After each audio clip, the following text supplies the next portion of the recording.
हाँ तो बच्चों क्लास 3 SST का आपका चैप्टर 3 है ये, ठीक है। तो इसका वर्ड मीनिंग जो है आपको यहाँ दिया हुआ है, PDF में भी भेज दिया गया है, ठीक है। इसको आपको याद कर लेना है।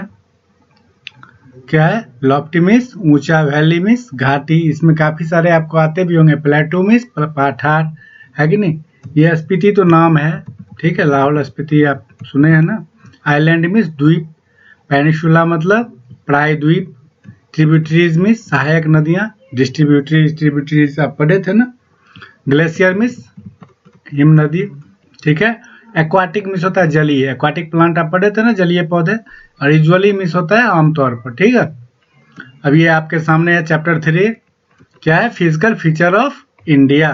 फिजिकल फीचर्स ऑफ इंडिया यानी भारत की जो संरचना है, भौगोलिक संरचना, यानी पृथ्वी के दुनिया के नक्शे पे जो हम भारत को देखते हैं वो किस तरह का, ठीक है। तो उसके बारे में हम पढ़ेंगे, ठीक है। तो चलिए शुरू करते हैं। India is a beautiful country. India is a beautiful country, सही बात है। भारत एक बहुत ही सुंदर देश है। It is the 7th largest country. 7th largest किसमें? किसमें? क्षेत्रफल की दृष्टि से हम दुनिया में 7वें हैं, समझ गए ना। एंड द 2nd लार्जेस्ट किसमें? तो पॉपुलेशन की दृष्टि में हम क्या है? दुनिया में दूसरे पोजीशन पे हैं। पॉपुलस कंट्री ना, जनसंख्या घनत्व वाला देश, सबसे सघन आबादी वाला देश, दुनिया में दूसरे पोजीशन पे हम हैं in the world. It extend from Kashmir in the north. ये जो इसका जो विस्तार है, इसका जो फैलाव है, एक्सटेंड मीन्स क्या होता है? फैलाव। कहाँ तक है? तो नॉर्थ में कश्मीर है, टू कन्याकुमारी इन साउथ। कहते हैं ना, उत्तर में कश्मीर से लेके दक्षिण में कन्याकुमारी तक फैला हुआ है। उत्तर में मान लीजिए जम्मू कश्मीर से लेके और नीचे हिंद महासागर, कन्याकुमारी हिंद महासागर के तट पे ही है ना। And from Gujarat in west, और पश्चिम में गुजरात से शुरू करके टू आसाम इन वेस्ट ना, पूरब में आसाम तक फैला हुआ भारत, समझ गए। दुनिया के नक्शे पे भारत कहाँ से कहाँ तक है देख लिए। तो दुनिया के नक्शे पे क्षेत्रफल की दृष्टि से भारत का 7वां सबसे बड़ा देश है दुनिया का ना, जो कि उत्तर में जम्मू कश्मीर से लेके और दक्षिण में कन्याकुमारी तक और पश्चिम में गुजरात से लेके पूरब में आसाम तक फैला हुआ है, ठीक है। आसाम को नेफा भी कहते हैं, north east frontier area. India was a variety of land form. सही बात है। जमीन जो है, भारत की जमीन जिसपे हम लोग खेती उती करते हैं, लोग रहते हैं, पहाड़ है, जंगल है, तो ये जो है कई वेराइटी के हैं, कई प्रकार के हैं ना। अलग अलग जगह की मिट्टी बदल जाती है, क्लाइमेट बदल जाते हैं। कहता है there are high mountains with snow peaks. जो माउंटेन है, हाई माउंटेन, ऊंचे पहाड़ जो है, पर्वत ना, वो क्या है? There are high mountains with snow peak, बर्फ से ढके हुए रहते हैं ना। उसकी चोटियां, बड़े बड़े पहाड़ों की चोटियां बर्फ से ढके रहते हैं ना। पहाड़ों पे क्या होते हैं? वाटरफॉल्स भी होते हैं। अब वहीं पे कुछ जमीन का बहुत बड़ा हिस्सा जो समतल एकदम टेबल के समान उठा हुआ रहता है, उसको क्या कहते हैं? प्लेट्यू ना, पठार। उन्हीं पहाड़ों से नदियां भी निकलती हैं। डीप वैलीज ना, दूसरी तरफ खाड़ी भी होती है, खाई, गहरी खाई होती है ना, घाटी। प्लेन्स मैदानी भाग ना, एंड डिजर्ट्स इन इंडिया। तो भारत में ये सभी हैं, समझ गए। ऊंची ऊंची पहाड़ की चोटी भी है जो बर्फ से ढके रहते हैं, वाटरफॉल झरने भी हैं, प्लेट्यू पठार भी हैं, रिवर्स नदियां भी हैं, डीप वैलीज गहरी घाटियां भी हैं, प्लेन्स मैदान भी हैं, और डिजर्ट्स यानी रेगिस्तान भी। Let us know about the different physical features of land, ठीक है। तो इसमें जो हम पढ़ेंगे तो different physical features of land and water, ठीक है, and where are they found in India, ठीक है। तो ये जो लैंड एरियाज है, वाटर एरिया जो भारत में कहाँ पाया जाता है, इसी के बारे में हम पढ़ेंगे, ठीक है। अब इसके अंतर्गत फर्स्ट आ जाता है प्लेन्स। प्लेन मीन्स क्या होता है? मैदान। इसको कहते हैं मैदानी भाग ना। मैदानी भाग मतलब समझते हैं कि जमीन का बहुत बड़ा टुकड़ा जो कि बिल्कुल समतल हो। The flat land is called plain. What is plain? तो the flat land is called plain. जो समतल जमीन का हिस्सा होता है उसको प्लेन कहते हैं, ठीक है, मैदान कहते हैं। People can easily build houses on them. अब मैदान में चूंकि समतल जमीन होता है तो यहाँ पे जो है हाउस को बिल्ड करना, बनाना बहुत ही आसान होता है, तो लोग आसानी से बना लेते हैं घरों को मैदानी इलाके में। इट इज इजी टू ले रोड्स एंड रेलवेज। यहाँ पे सड़कें बनाना, रेल की पटरियां बिछाना, ये सभी आसान होते हैं ना। जमीन समतल होती है तो ये सभी आसान होते हैं। कहता है इन इंडिया यानी भारत में the northern plains lie to the, यानी उत्तरी मैदान, उत्तर का जो उत्तरी मैदानी भाग जो है वो लाइव स्थित है कहाँ पर? कहाँ से कहाँ तक? The south of the Himalayas, दक्षिण में हिमालय से ना, it is lies to the south of the Himalayas, यानी उत्तर से दक्षिण तक जो है फैला हुआ है, समझ गए। It is also known as the great plains of India, यानी हिमालय से लेके और दक्षिण तक जो फैला हुआ है, उत्तर में आप कश्मीर से कन्याकुमारी तक जा रहे थे ना, तो हिमालय से लेके कन्याकुमारी तक जो फैला हुआ मैदानी भाग है ना, उसको कहते हैं ग्रेट प्लेन्स ऑफ इंडिया, यानी भारत का विशाल मैदानी भाग कहते हैं। Many rivers like Ganga, Yamuna, कई सारी नदियां जैसे कि Ganga, Yamuna flow through this plains, इन मैदानी भाग से होकर गुजरती है। They make the northern plains fertile, ये नदियां क्या करती हैं, इन नॉर्दर्न प्लेन्स को फर्टाइल बनाती है, उपजाऊ बनाती है। As they brings fertile soil, क्योंकि नदियों के साथ तो आपको पता है उपजाऊ मिट्टी बह के आती है ना, और इनके किनारों पे जमा होती है। फाइन अलुवियम पार्टिकल्स ना, फाइन अलुवियम पार्टिकल्स, इसमें क्या होता है कि मतलब जो आप उसको किस रूप में, जलोढ़ आप कह सकते हो, या मतलब प्लांट्स और एनिमल्स के जो काफ़ी सारे डिकेइंग होते हैं ना, उसमें ये काफ़ी घुले हुए आते हैं पानी में, और नदी के पानी के साथ आते हैं बह के ना, पहाड़ से नदियाँ निकलती है और महासागर में जाकर गिरती है। तो इतनी दूर का जो अलुवियम पार्टिकल्स होता है सभी पानी में घुले रहते हैं, तो जितनी दूर नदियों का पानी फैलता है तो उतने जमीन को उपजाऊ बनाते हैं ना। एंड सिल्ट विथ देम, और उसमें काफी सारा सिल्ट भी होता है जो आगे किनारों पे तट पर जमा हो जाते हैं। कहता है बीइंग फर्टाइल, ये क्या करती है, उपजाऊ बनाती है। Different types of crops are grown here, इस कारण से यहाँ पे क्या होता है कि विभिन्न प्रकार की फसलें जो उगाई जाती हैं। चूंकि कई सारी नदियां हैं और नदियों के पानी से क्या होता है, नदियों के साथ बह के जो सिल्ट हैं, जो अलुवियम पार्टिकल्स हैं ना, ये सब सॉइल को फर्टाइल बनाते हैं। तो यहाँ पे कई वेराइटी के क्रॉप्स जो हैं ग्रोन होते हैं, उगाए जाते हैं।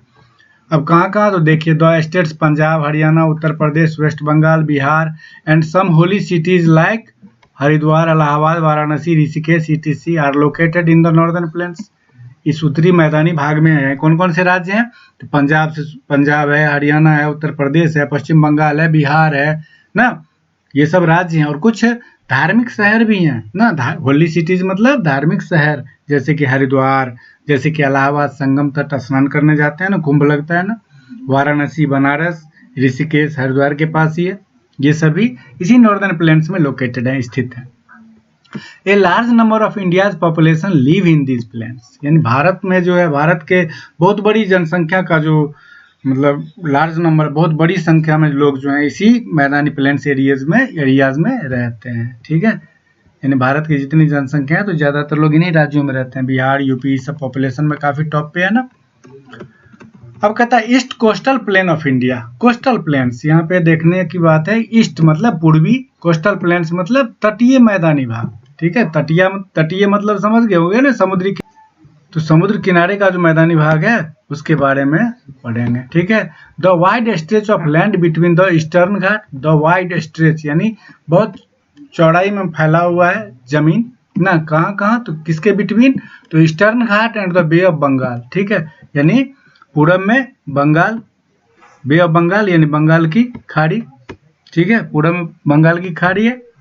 Is the eastern coastal plain, तो इसके मतलब दोनों तरफ, इसके मतलब इसके आसपास का जो इसके कोस्टल एरियाज में जो प्लेन्स मतलब फैले हुए हैं उसको कहते हैं ईस्टर्न कोस्टल प्लेन। ठीक है, पूर्वी तटीय मैदानी भाग। ठीक है, इट स्टार्ट फ्रॉम, ये जो स्टार्ट होता है कहाँ से, तो तमिलनाडु इन द साउथ, दक्षिण में तमिलनाडु से, to West Bengal in the north, और पश्चिम बंगाल जो है नॉर्थ, यानी ये तमिलनाडु से लेकर पश्चिम बंगाल तक फैला हुआ है क्या, तो ईस्टर्न कोस्टल प्लेन। ठीक है, the reverse in the area, इस एरिया में जो इस लैंड क्षेत्र में जो मतलब रिवर हैं वो कौन कौन है, तो महानदी, गोदावरी, कावेरी, कृष्णा, ये सभी साउथ इंडिया की नदियां हैं ना, तो ये नदियां इन सभी मैदानी भाग से होकर गुजरती हैं। The plains are divided into 6 region, तो ये जो ईस्टर्न कोस्टल प्लेन्स है इसको डिवाइड किया गया है कितने रीजन में, कितने क्षेत्रों में, 6 रीजन में ना। तो देखिए कौन कौन है, द महानदी डेल्टा, महानदी नदी है ना, the southern part of Andhra Pradesh ना, तीसरा है कृष्णा गोदावरी डेल्टास, चौथा है द कन्याकुमारी कोस्ट। ठीक है, पांचवा है कोरोमंडल कोस्ट, कोरोमंडल कोस्ट, और छठा है सैंडी कोस्टल। ठीक है, तो ये 6 पार्ट में, 6 रीजन में इसको डिवाइड किया गया है, किसको, तो ईस्ट कोस्टल प्लेन्स को। ठीक है, ईस्टर्न कोस्टल प्लेन्स यानी पूर्वी तटीय मैदानी भाग। ठीक है, इसको 6 पार्ट में बांटा गया। अब सेकंड है west coastal plains of India यानी पश्चिमी जो तटीय जमीन का टुकड़ा है, जमीन का हिस्सा है उसको। The narrow area of land between the western ghat and Arabian sea. ठीक है, अरबियन सी तो लैंड एरिया जो नैरो तिरछा लैंड एरिया जो है किसके बीच में, तो वेस्टर्न घाट और अरबियन सी। ठीक है, अरब सागर और वेस्टर्न घाट के बीच में जो है इस दो वेस्टर्न कोस्टल प्लेन्स, इसको हम वेस्टर्न कोस्टल प्लेन्स कहते हैं यानी पश्चिमी मैदानी तटीय मैदानी भाग कहते हैं। The setup from Gujarat in the north, ये उत्तर में गुजरात से स्टार्ट होता है और continuing till the state of Maharashtra, Gujarat से लेकर महाराष्ट्र तक फैला हुआ है। ठीक है, वेस्टर्न कोस्टल प्लेन्स। ठीक है, इसमें देखिए कौन कौन, गोवा, कर्नाटका, केरला, ये सभी स्टेट इसमें आ जाते हैं। The rivers flowing into the sea are the Tapi, इसमें जो नदियां बहती हैं कौन कौन सी नदियां हैं, तो देखिए तापी है, नर्मदा है ना, मांडोवी है ना, जौड़ी है, ये सभी नदियां जो है वेस्टर्न कोस्टल प्लेन्स की है। तो दोनों ईस्टर्न और वेस्टर्न दोनों कोस्टल प्लेन्स की नदियों का आप लिस्ट बना लीजिएगा और इसको याद कर लीजिएगा, काफी इंपोर्टेंट होगा, आगे जाके क्वेश्चन भी पूछी जा सकती है। ठीक है, अब हम आगे बढ़ते हैं। ठीक है, तो अब आगे डिजर्ट एरिया शुरू हो रहा है, तो आज के लिए इतना ही। ठीक है, तो आज हम प्लेन्स के बारे में पढ़ रहे थे ना, तो पूरे इंडिया जो है वो लैंड क्षेत्र के हिसाब से अगर वर्ल्ड में देखा जाए तो कितने पोजीशन पे हैं हम, 7th पोजीशन पे हैं ना। तो नॉर्थ में कहाँ से कहाँ तक फैले हुए हैं, तो हम कश्मीर से लेके और कन्याकुमारी तक फैले हुए हैं ना, और ईस्ट वेस्ट में हम कहाँ से कहाँ तक, आसाम से लेके गुजरात तक फैले हुए हैं। ठीक है, तो ये हमारा लैंड एरियाज है। अब इस लैंड एरियाज को कितने मतलब 2 पार्ट में डिवाइड किया गया, ईस्टर्न कोस्टल प्लेन्स ना और वेस्ट कोस्टल प्लेन्स। इसमें हमने देख लिया दोनों जगह कौन कौन सी नदियां जो है वो फ्लो करती हैं। अब आगे जो है ये देखेंगे कौन कौन सा स्टेट जो है ये नॉर्दर्न प्लेन्स मतलब एरियाज में आती हैं। ठीक है, नॉर्दर्न प्लेन्स एरियाज में कौन कौन से स्टेट आते हैं, तो इसमें आप देख सकते हो पंजाब, हरियाणा, उत्तर प्रदेश, पश्चिम बंगाल, बिहार, ये सब आते हैं। कौन कौन से जो है वो होली सिटीज आते हैं, तो हरिद्वार, इलाहाबाद, वाराणसी वगैरह वगैरह। ठीक है, तो इस सब को मेन पॉइंट को आपको नोट कर लेना है और याद कर लेना है। प्लेन्स कहाँ तक कहाँ फैला हुआ है, ईस्ट कोस्टल प्लेन्स कहाँ से कहाँ तक है, वेस्ट कोस्टल प्लेन्स कहाँ से कहाँ तक है, वहाँ से होके कौन कौन सी नदियाँ गुजरती हैं। ओके, इतना आपको कॉपी पे उतार लेना है, इसको तैयार कर लेने हैं शॉर्ट नोट की तरह। ठीक है, ओके, बाय।